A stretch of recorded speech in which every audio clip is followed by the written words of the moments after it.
Greetings from my office. I wanted to take some time ahead of this video to provide perspective. Video is called 10 Years Later, and it's born out of an idea I had over the holiday about what it would be like if we could go back and look at our January 2016 Spotlight Saturday video series. If you've been around Ainsley's Angels for a while, then you remember Spotlight Saturday, and many of you have asked us to bring it back over the past couple of years. Well, we're not bringing back Spotlight Saturday, but we are going to look back at Spotlight Saturday through today's lens. I'm going to pour the past through today's lens to see how powerful the idea of nostalgia can feed to our creativity and to where we can go for the next 10 years. So as we get into this video, not only are we going to show you where we were, we're also going to show you where we are, and we're going to aim to show you where we're going, all through the idea of visiting yesterday through today.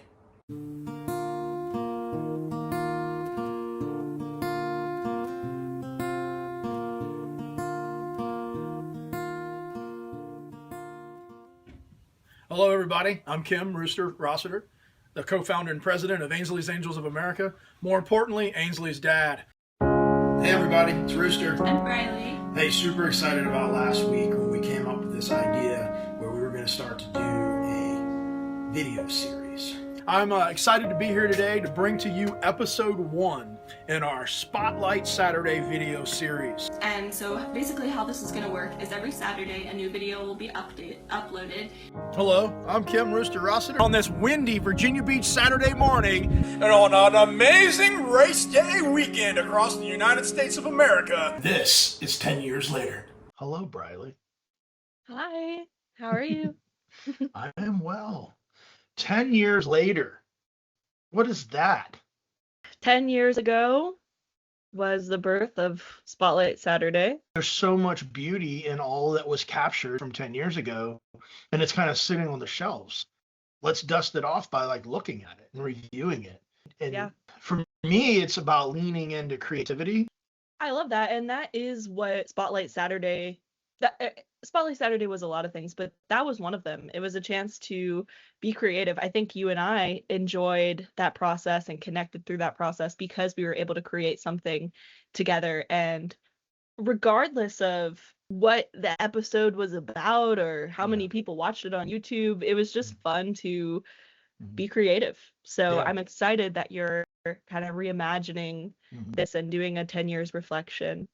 It's cool. January 2016, all the content. So that's Spotlight Saturday episodes 1, 2, and 3, as well as a recording that happened back on 9 January ahead of the first episode.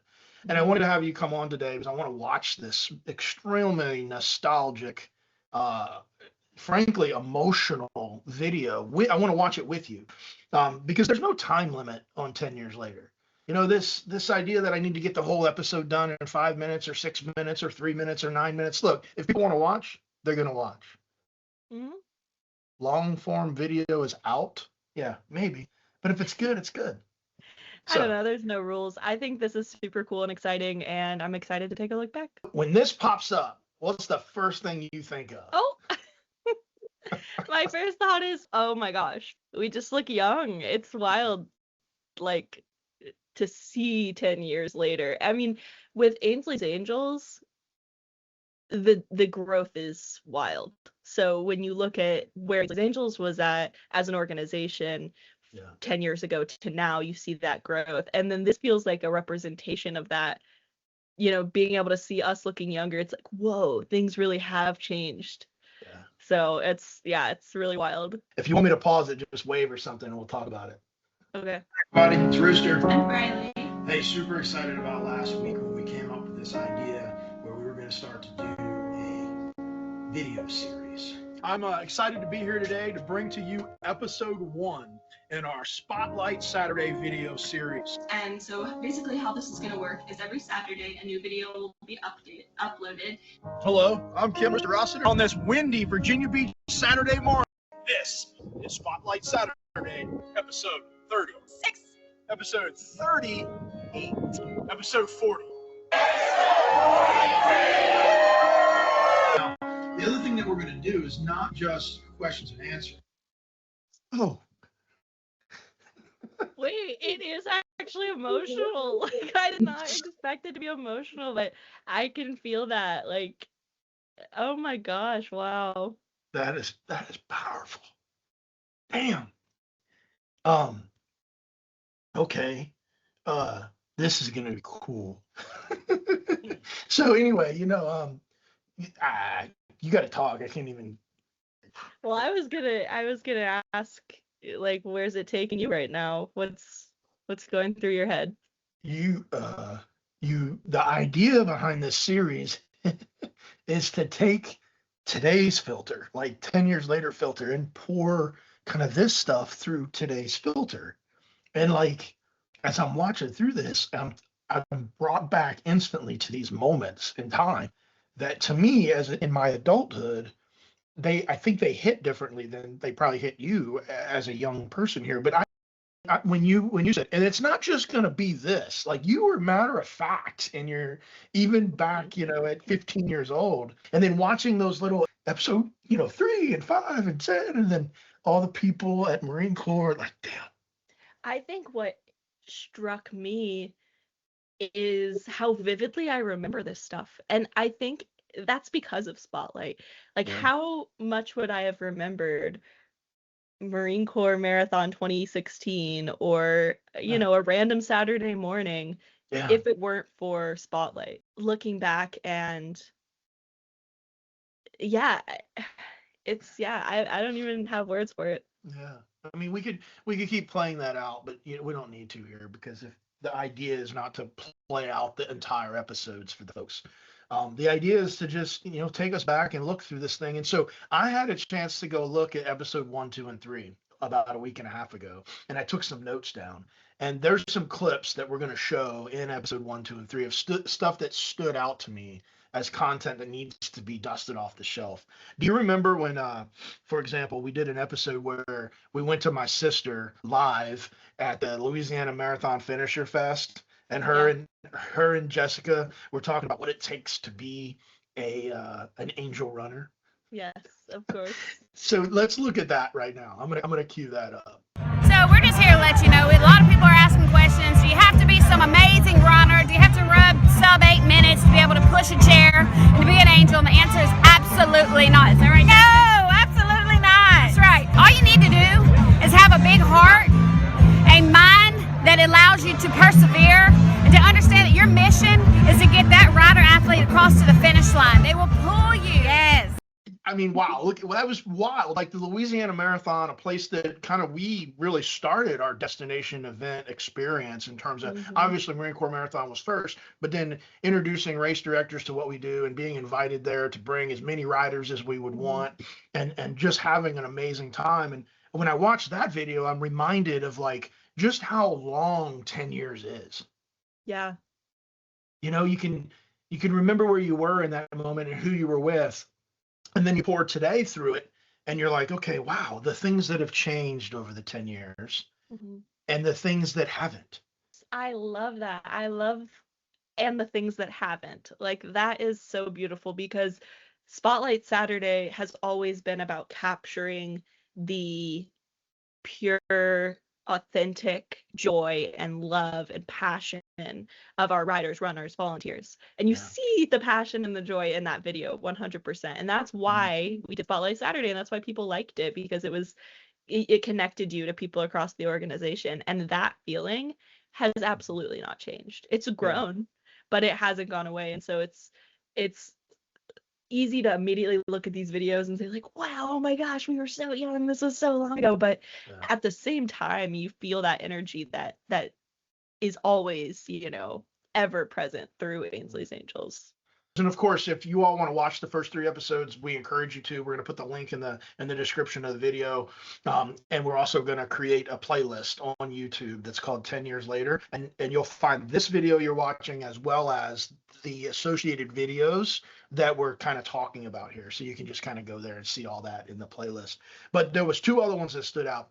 You remember filming Tanya outside at Baton Rouge, and she was telling you all about the ambassador program and how people can sign up to become ambassadors. Do you remember that? Yeah, that was the birth of let me fix my bangs. It totally was, yes. Well, I came across that video and I want to show it now, so this is good. Let's see. Ready, set. Wait, sorry. Go. Is my hair okay? Yes. Wait, no, don't do it yet. Sorry. Oh, did you say go? Yeah. Oh, I suck at this. Stop it. Go ahead. Hi, my name is Tanya McGee, and I'm the Vice President of Ainsley's Angels. Crap, I'm not the vice. In an effort to include, oh crap. Hi, my name is Tanya McGee, and I am the Vice President of Ambassador Operations for Ainsley's Angels of America. And I'd like to take a few moments to tell you about our Ambassador Program, which truly is the heart of what we do with Ainsley's Angels. If you're not familiar with our mission, I encourage you to go to our website at ainsleysangels.org to learn about Ainsley and our mission. And if there is not a local ambassadorship for Ainsley's Angels in your community or in your state, we strongly encourage you to visit our website and contact us at info@ainsleysangels.org to see about starting one in your local community. What are you feeling after you kind of watched that? I feel like I want to go back and watch every Spotlight episode, and I'm not just saying that, but I'm so happy you're doing this 10 years because there's so many little things, little bloopers, that just make me smile, and I'm so happy we have all this content and that you're bringing it back up to the surface. Well, I love that you said that, because one of the things that I always said when I was doing Weekly Word, which by the way, that'll be included in this too. I didn't launch my first Weekly Word until February of 2016. So next month's episode will kind of talk about that journey. But I said when I was doing Weekly Word and when we were doing Spotlight together, dude, it's all about documenting this stuff. And Right. like, I've referred back to these things to people, and I've said, like, my grandchildren or my descendants, my ancestors, no, my descendants, yeah, they will be able to like see this stuff because it's on the YouTube, it's all the places, but I've also like downloaded it to hard drives and saved Totally. it. Yeah. So anyway, Well, that made me think about the birth of Spotlight Saturday. So it was about documentation. It was about kind of a fun thing for us to do together, creative. It was about spreading the word about Ainsley's Angels and sharing that feeling across the country. But I'm trying to remember, whose idea was it? dude, I refuse to take credit. I refuse to be the one. So I'm gonna I say think me. it was me. I'm gonna say me and you. But if Yeah. you think it was you, I will absolutely No, give it to you. I don't know. So I think it was a situation like many conversations me and you have, where it's just like, hey, we need to do something where we like do an interview, or like we need a video or something, or we need to something like that, because we had up until this point, the Marine Corps Marathon video that existed, USA Today did, and then of course we had some other content that was out there, but we never had anything. And I remember, here's where I'm going. Spotlight. The idea was to spotlight other people's stories. Yeah. Yeah. And I think part of it was also the time. So I loved watching YouTube when I was a kid. And there were, that was a time where there was a ton of people vlogging, and, this kind of format was around. So I feel like it might have been, like you're saying, a collaboration, and I might have been inspired by other things I was seeing. And I think part of the reason Spotlight was really fun and exciting for me is because there was that little part in every kid around that age that wanted to like be a YouTuber and be a vlogger. And so it was like an outlet for that. That's a great point. That's a wonderful perspective. Maybe there was a little bit of that in there. Because I was always curious, like, what did drive you? Because let's identify this real fast. You did Spotlight every single Saturday of your high school career. Like, this started in January of 16. You graduated high school in May of 19, and we did not miss a Saturday. Like, some would call that abuse. Stop. No. Child labor laws. No, it was definitely something I wanted to do, and it was I think I was really fueled by the kind of like filming and editing process. That was something that was really fun for me at that time. But then also, I think as I went along, I had so many opportunities to be exposed more to Ainsley's Angels. Like I remember coming along for Ragnar events, being in the van. Those are like incredible memories. I was having so much fun with that, or doing the vlogs, going behind the scenes. So it kind of felt like a different way to connect with Ainsley's Angels and to meet people I never would have met in the organization otherwise. I love that you brought that up, because what we're going to do with this 10 years later series is we're going to be able to revisit all those things you just talked about, like the different episodes along the way and the vlogs and the behind the scenes. So we'll certainly get you back when it makes sense to kind of revisit. And I don't know, maybe you'll be in every one of these episodes doing this nostalgia journey with me, since we have technology to support it. You know, I'm looking at this picture that I just pulled up. I mean, just look at the people in the room. While it's fuzzy, I mean, that's Mike Lawrence right there. There's Leanne. There's Joe. Look at how young Joe looks. That's freaking McCormick, Jennifer McCormick back there. I think I could be wrong, but I don't know. It looks like Mike Donato, but it also looks like it could be Sean Evans. Anyway, here's what I want to talk about. Here's this piece, because you talked about here. Let me play this. Not just questions and answers. I mean, we're also going to be spotlighting members from across the Ainsley's Angels family. Hello everyone, my name is Run Jody.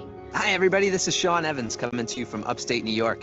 Hello everyone, I'm Leanne, the Hampton Roads, Virginia ambassador. Hello, Kendall Jade. How are you, ma'am?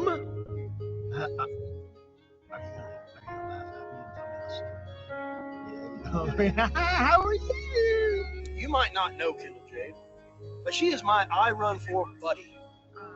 When you put something above yourself, something that's bigger than you, more meaningful, good things happen. Ainsley's Angels, I want to get back. Thank you for giving me hope, and whoever those angels were running on that warm August day, you gave me and my family hope. Thank you.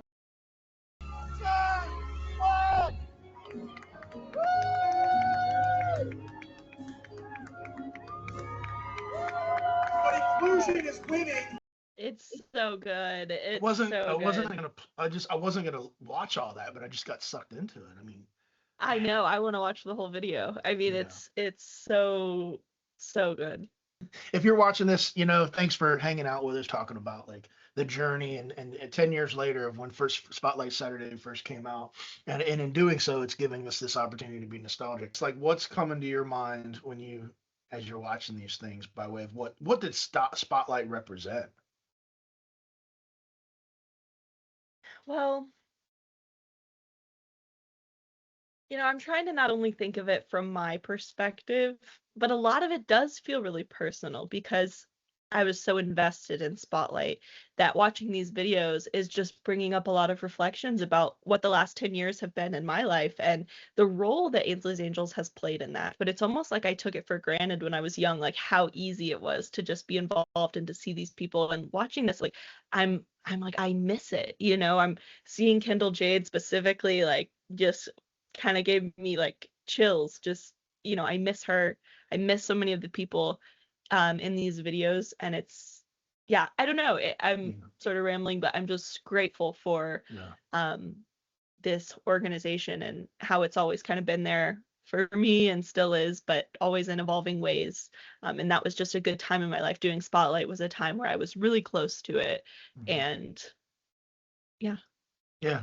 Well, thank you for your perspective there, because that's powerful. It's really, really, I think it's a direct result of what happens when you allow yourself to reflect and you allow yourself to feel nostalgia. It can bring new energy, which I think is awesome. The education element of what we do, we've evolved. The ambassador program still thriving, and got hundreds of communities across the country. So we used to have folks that could write in, and I want to bring that back. If you got any questions that you want answered, like please let us know what's on your mind. But this was a cool thing we used to do. Anytime you're trying to add comfort for your rider, there's so many things you can do. Just be creative about it. Swim noodles, amazing technology, simple technology. Simply place it under the rider's legs, and this will prevent the rider from sliding forward. Very easy fix. Another example of how you may use a simple pillow. Anyway, I use that video. I mean, it's in Spotlight Saturday episode 1. Anybody that wants to see the positioning, but not many people were referred back to like minute 2 of Spotlight Saturday episode 1 for ideas on positioning. No, it's super useful. I'm reflecting on my time as an ambassador in Madison and how helpful it was anytime I was connecting with other ambassadorships and sharing tips. And Spotlight really was a way to do that in the early days. So I want to bring that back, and I'm going to do Yeah, that. You know, absolutely. you saw moments ago, Sean Evans was, gosh, you see Sean Evans, 2016, like his family ran across the country in 2015, and now he's our senior vice president of programs. Well, I had a chance to talk to him just the other day because we did our allied development program kickoff, and I want to take us into that conversation. So let me bring Sean in here. But Briley, I thank you so much for joining me to review this. I'm going to show Sean and show some other stuff here and bring some bloopers in as we wrap out this first episode. But thank you for this walk.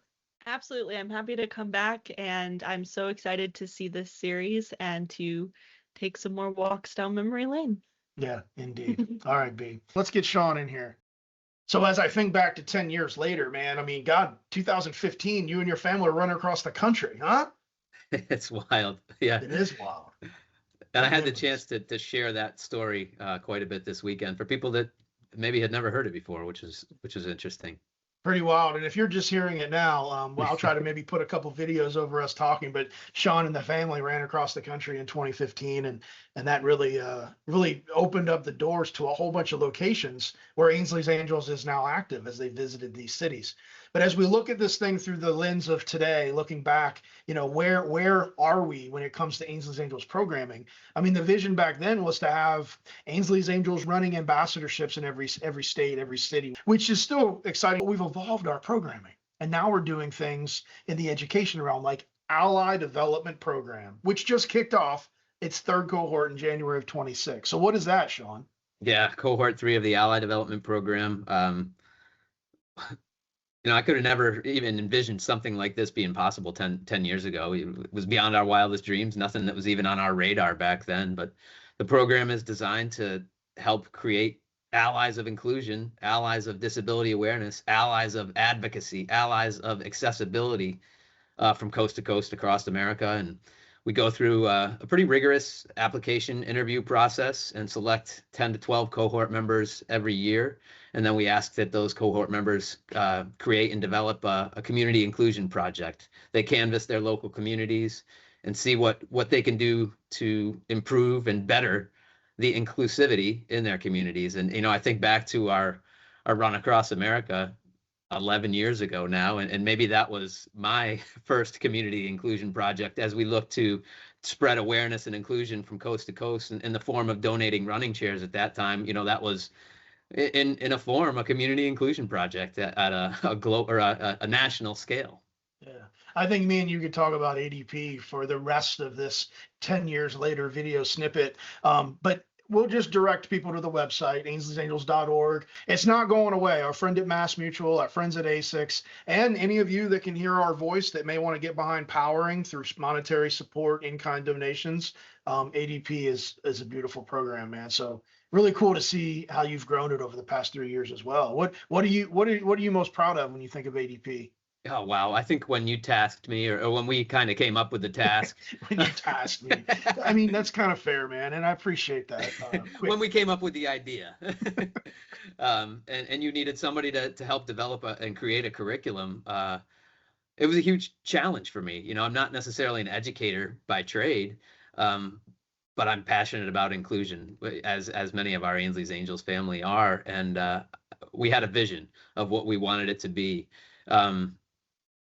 And really to see how it's evolved and developed and grown over the first 3 iterations of different cohorts and what we've learned and what we've improved along the way. I'm really, really proud of the product that it's become, just because I see the transformation in the individuals as they really look at themselves and where they can improve as humans and where they can help their communities to unite and improve as local populations. I guess that's what I'm most proud of is not necessarily what I've accomplished, but what the cohort members have accomplished in themselves and in their local communities. That's really cool. The framework we use is rut, this idea of being stuck in a rut. But if you use the framework of, reflection, uniting, and transforming, you can get out of a rut. And so for me, I've really been grateful to have that framework in my mind as I navigate life and find myself, as we all do, falling into ruts from time to time. So congratulations on the kickoff of cohort 3. Appreciate it. It's been anytime we get together as a group of Ainsley's Angels, you can just feel your cup being filled up and the energy throughout the room, and it's contagious. And I know cohort 3 came together for the first time in person, and I know they all felt it, and they're going to take that back to their local communities and pass that energy on. That ripple effect is real, and I love to see it.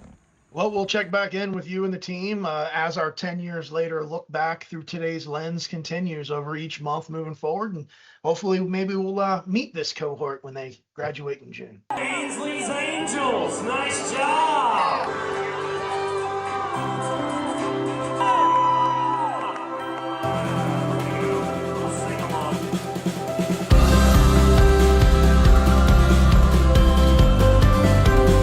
Well, what you just saw was 2016 Louisiana Marathon footage. As we look through today's filter at yesterday, it would only make sense if we bring in Landis, our ambassador in Baton Rouge. What's up, man?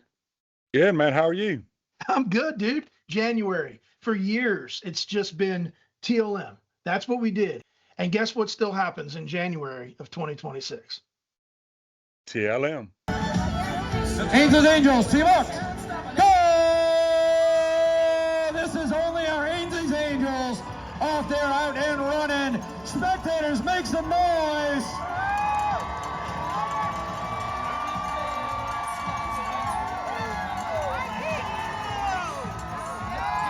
That's right. And you're just coming off of it, man. And one thing's a staple down there. It's our boy Mike on the mic, right? He's still rocking it. You can hear his voice in all the videos.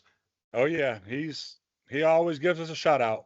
Absolutely, man. And the way that his involvement in our videos has evolved is cool because you can still hear him back in the day and now. And Mike was on the mic. But I saw somebody in this video as I zoomed in a little closer, and I could have sworn it looked like you. Did you run TLM weekend?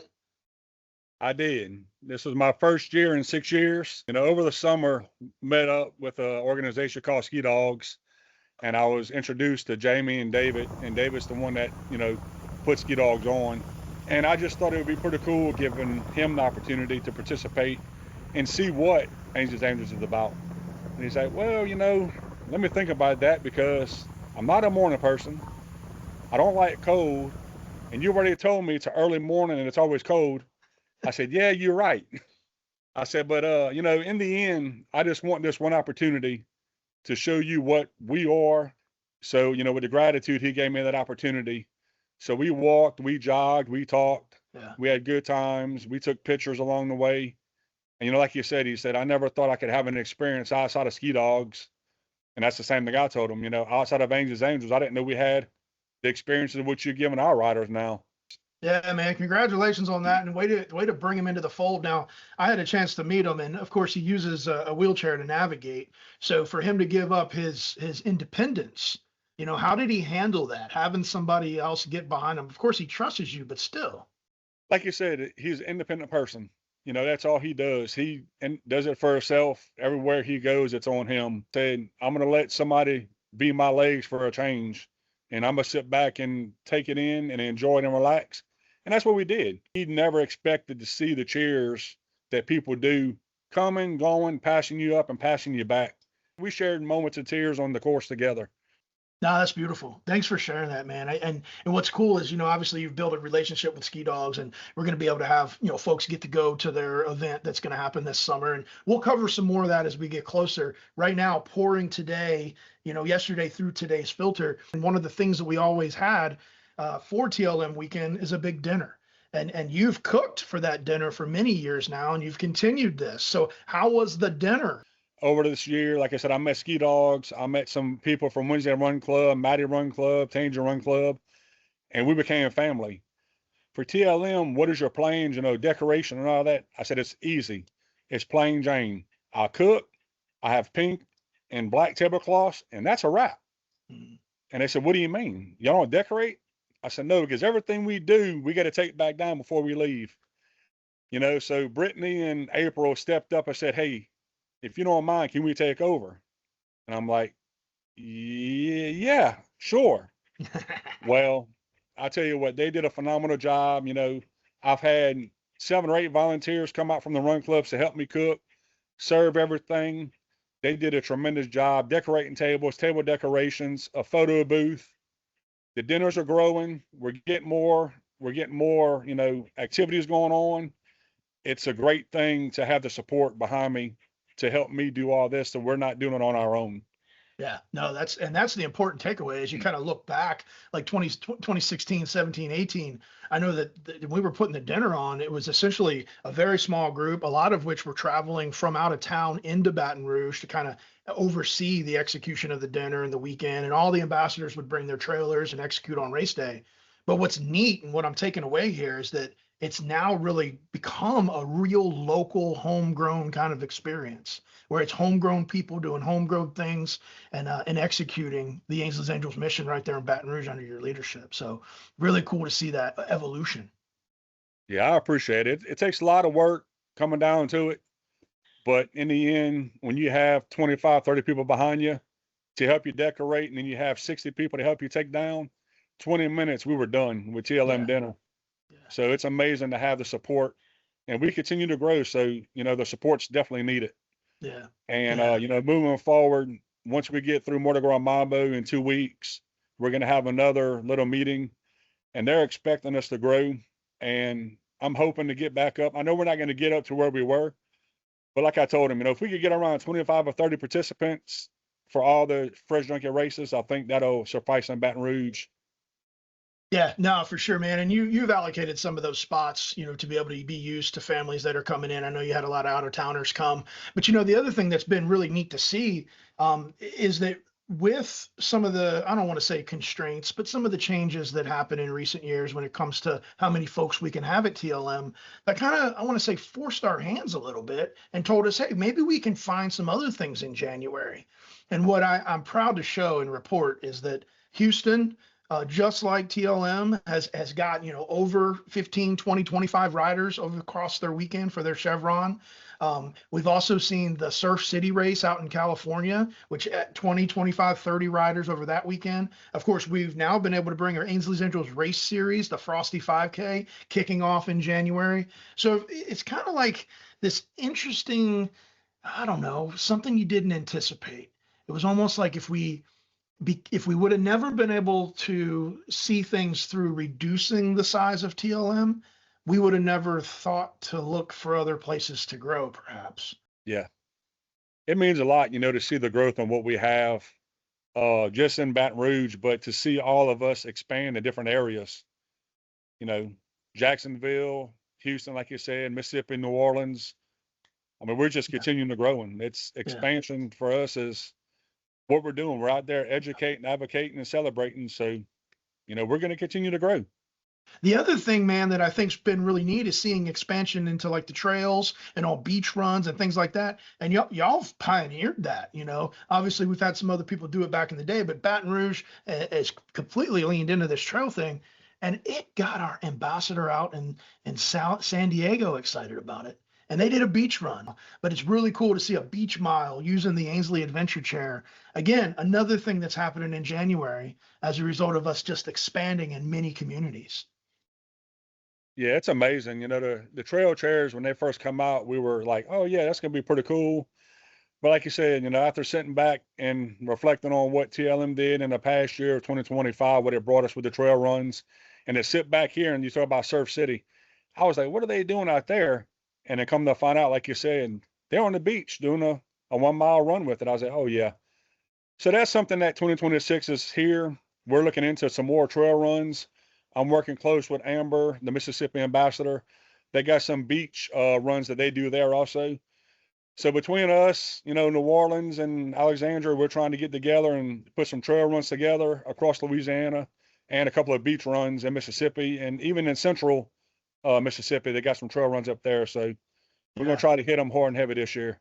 Sounds like inclusion without limits to me, man. What you say? Together we shall. All right, brother. Be good, man. Thank you. Yes. I hope y'all enjoyed this first episode of 10 Years Later as much as I did. So much nostalgia, so much fun looking back. I really appreciate, Sean and Landis and Briley joining me on camera and reflecting with me. And of course, the number of you that submitted videos and pictures to me. I know Heather in Houston and Trisha out there, and Joe joined in San Diego too. And Mike Warner is out there behind the camera sending some footage again. Sylvia, Laura, Frosty 5K folks, thank you for the videos you sent in. With that said, I'm looking forward to next month, the next month's episode. It's gonna be a very emotional one. I mean, Ainsley passed away in February of 2016, which is why I decided to come here to the Virginia Beach oceanfront. This is not only where she had her first and many races, but it's also where we all gathered 10 years ago to do her celebration of life here at this Grommet Island, a place made for folks to enjoy the beach, folks with special needs.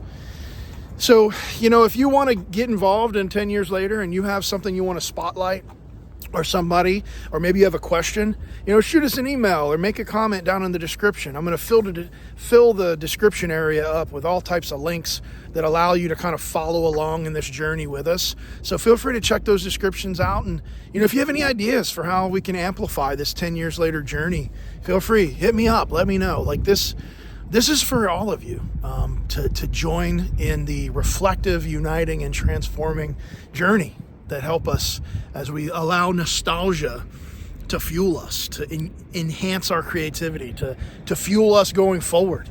I love looking at where we were, where we are, and where we're going, and I hope you enjoyed this journey as well. Until next month, together we shall.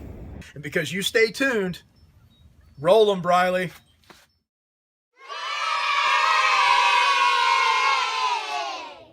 Go ahead, whenever you're ready.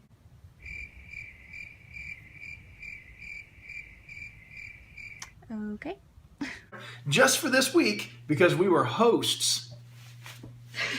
Guests, come on. For our second group of guests, yes, there's two of them, we're going to start over because Briley didn't like that. I didn't say anything. Okay. I'm not sure if you can tell which one of those ladies was my sister, but apparently this isn't good enough laughing for Briley. No. Okay, I'm not...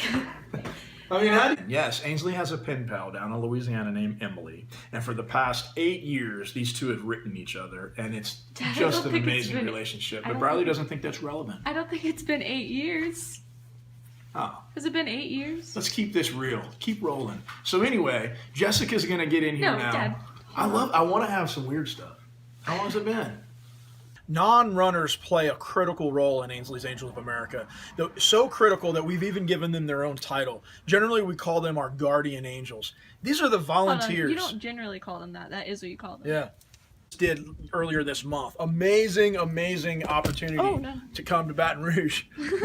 I'm sorry. The whole camera broke. Oh my god, it's going to be all messed up. Oh, did you hit stop? Great quest. Stop.